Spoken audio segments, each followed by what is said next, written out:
ఈ ఒక చిన్న గ్రామంలో ఉండే తెలివైన రాముగారి కథ. అతనికి ఒక మాయ చెరుగు ఉండేది. రాము గ్రామంలోని ప్రతి ఒక్కరికీ సహాయం చేయేవాడు.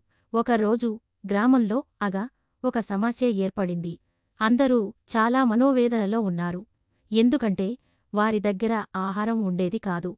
రాముగారు చూడగా వాళ్ల ఫేస్ చాలా బాధపడుతున్నట్టుగా కనపడినవి. రాము తన మాయ చెరుగు తీసుకొని దానిలో ఆ ఆహారం పొడిచాడు. ఆ తరువాత చెరుగు వైపు పిలిచాడు. మాయ పని చెయ్యాలి.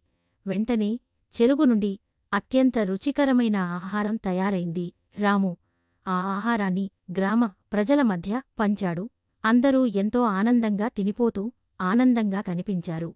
వాళ్ళు ఆకలి తీర్చుకొని ఎంతో సంతోషంగా ఆరాధనతో ఉన్నారు. తర్వాత గ్రామ ప్రజలు రాముని ఎంతో మెచ్చారు. రాముగారు గమనించారు. అతని మాయ చెరుగు కేవలం ఆహారం మాత్రమే కాదు, అదనంగా ప్రజల సమస్యలను పరిష్కరించడం ద్వారా వారి మనస్సుల్లో మంచి పెంచుతుంది.